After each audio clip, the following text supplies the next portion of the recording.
Hey guys, my name's Luke. I'm the founder of Kaliber Tech. I currently manufacture AR rifles that are chambered in 300 Winchester short magnum and 6.5 PRC. I don't have a video kind of explaining in more detail on exactly what the product is about and everything, kind of what it features, the unique features that are on it. So I figured I'd probably just make a quick video about it, let you guys know kind of what I'm making here. And I apologize for the video. I'm just not that big of a YouTube star, so I don't have a lot of skills in front of a camera, but that's kind of irrelevant. So kind of a brief description of it. So it's an AR-10 platform, again chambered in the Magnum cartridges, like the 300 Winchester short Magnum and 6.5 PRC. And I have wanted to start this project for a while. It was really something that I designed pretty much for myself. So I wanted to build this rifle for myself. I had some ideas on using a standard AR-10 lower receiver magazines, so on and so forth, because I wanted something that can reach out a little bit, have some knockdown power for hunting and whatnot.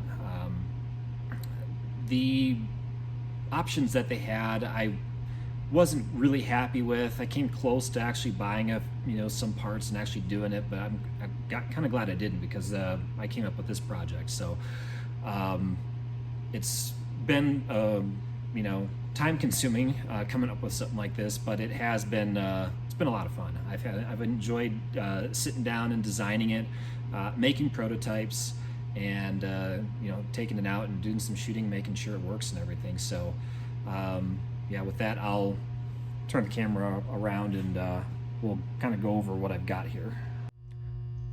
So this is my personal rifle. This is the one I've been doing all the prototyping with. It's just got a lot of my personal stuff on it. The barrel I've got on it is a 22-inch barrel, and this is chambered in 300 WSM. It's just got a standard 3-rib muzzle brake, SA adjustable gas block with a +2 rifle length gas system on it. Standard 308 upper.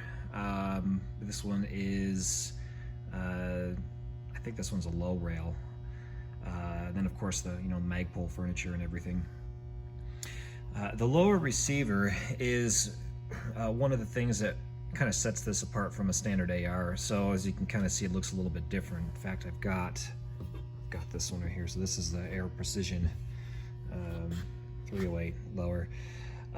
So this one right here will take an Accuracy International short action magazine, this guy right here, and that's kind of what makes it stand out a lot. Is you can use factory length 6.5 PRC ammo and 300 WSM ammo in it without having to worry about magazine issues as far as the bullet length.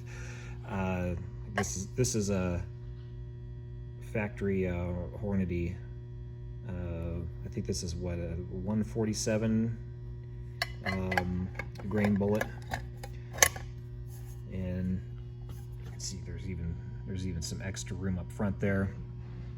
But I have not had any issues using this magazine. So when I first started doing this project, I wanted to build something that had a more capability than like a 308 or a 6.5 Creedmoor. So I really wanted to build one in 300 WSM, primarily for hunting. And I didn't quite like the option of being restricted by AR-10 style magazines. So with this magazine here, it really opened up a lot more capability, even though it's not that much longer than a standard 308 mag. It does help. And the fact that this is also it's a dual stack single feed magazine. If I can get this in here. It's not, the gun's on an angle, so it's hard to hold my phone and do this at the same time. There it goes. the magazine is dual stack single feed, so it doesn't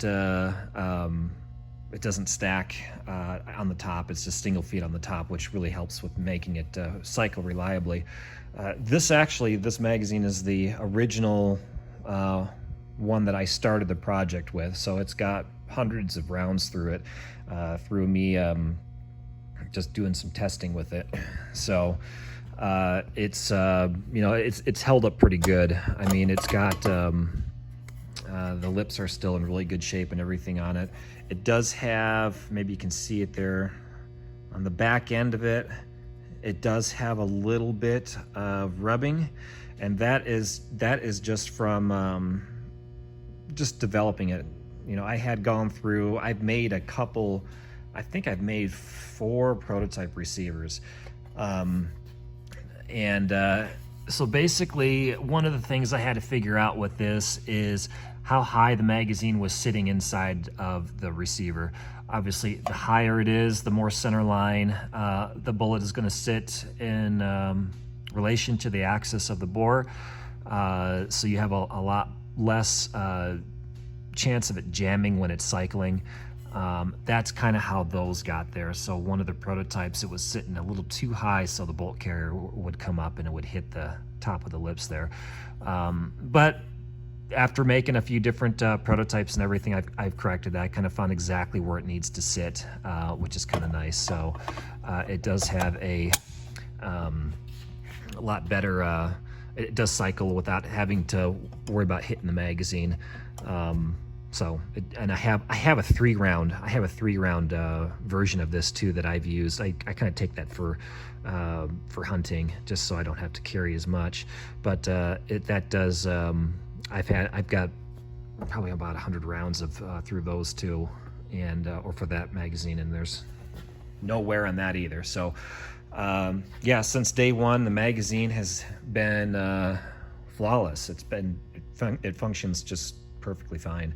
A lot of trial and error I had to do was with the gas system. So with the I didn't know how big to drill the gas hole or the gas port in the barrel.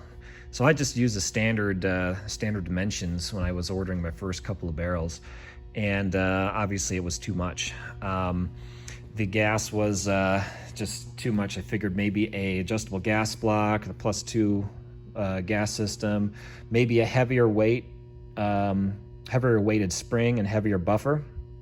I could help, tune it a little bit, and you can to a point, but the gun was just beating itself up still, kind of more than I wanted it to. So I ordered another barrel, a couple more barrels, and with the gas port small, and then slowly opened it up as I put rounds through it, seeing what it liked the best. So with the 22-inch barrel, I've kind of got a handle on exactly how big the gas port needs to be, and it's been working great so far. The 6.5 PRC, for some reason, was a lot easier to tune. This upper right here is actually the 6.5 PRC upper. You can kind of see right there. So this is also a 22-inch barrel, and it was a lot easier to tune for some reason. It wasn't as picky being overgassed like the 300 WSM was. But after finding the sweet spot on how big to drill the gas port on both calibers, it's been great.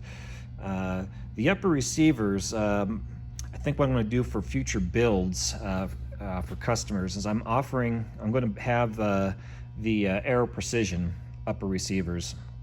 They fit the best. They line up a lot better with the lines and everything on the lower, and they fit very well. These receivers, they fit all right too, but I like how the fit of the Aero Precision uppers fit.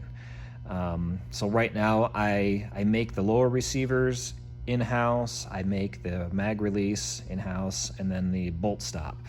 The story with the bolt stop, so you can kind of see that's a prototype one right there. It no longer is going to look like that. It's going to be actually a little bit smaller.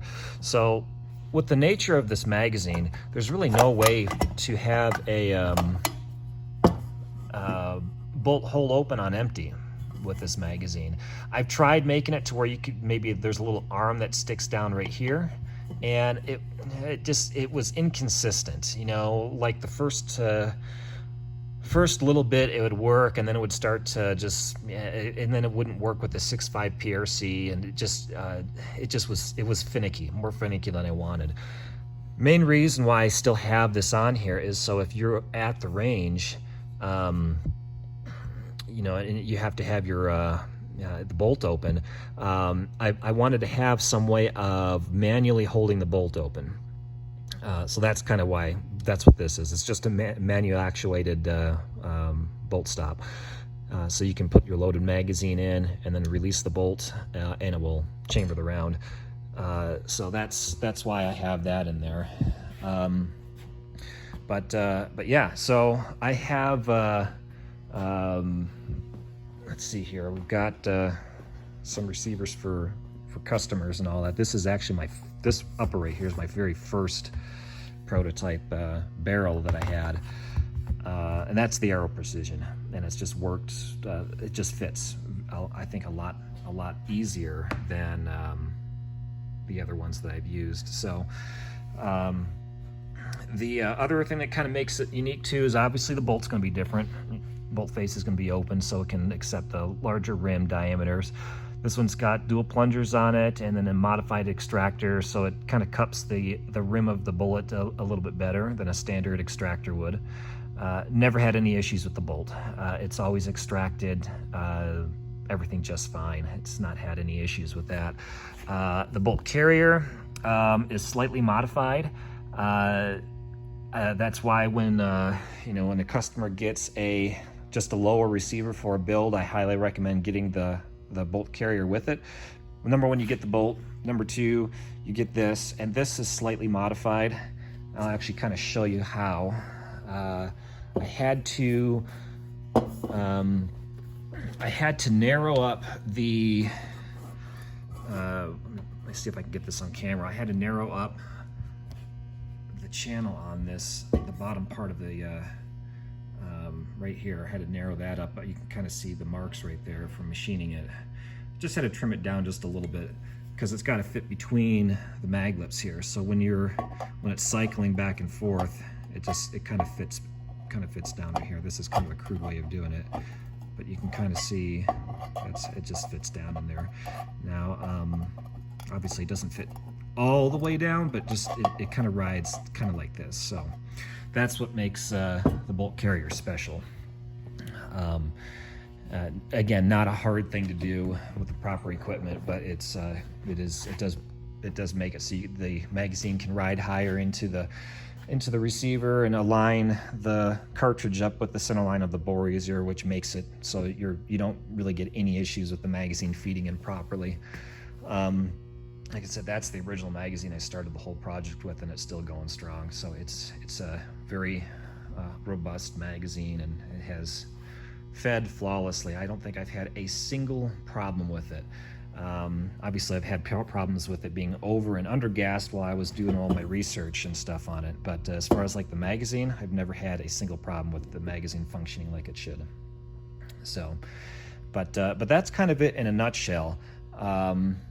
I have a couple customers with carbon fiber guns that they're building.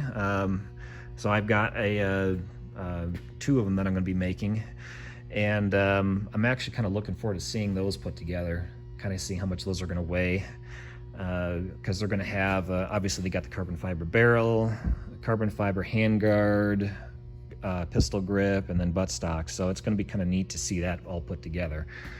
So I'll try and get another video when one of those are put together, just to kind of show you what those look like. Those are probably going to look pretty cool. So, but anyway, yeah, that's pretty much it. So I've had some people reach out to me about this project, just want know some more details on it. So you can always just reach me, your comment on the video, or go to the website. I have contact information there on the website, email, phone number. So if you have any questions, you can reach me that way as well.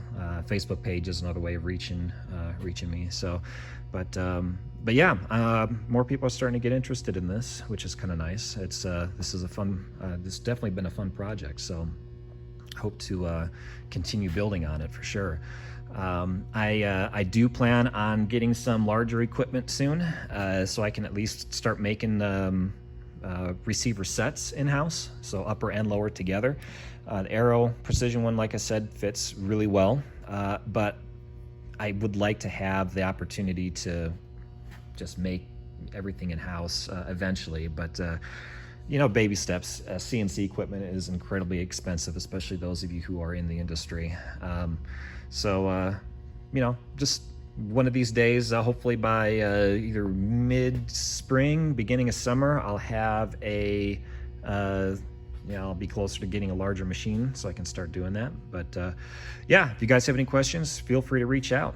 Otherwise, enjoy, and hopefully I'll have some shooting videos of this, out when it's a little bit warmer and not so snowy and muddy, to kind of show you, exactly how it works and how it shoots and everything. So until then, we'll talk to you later.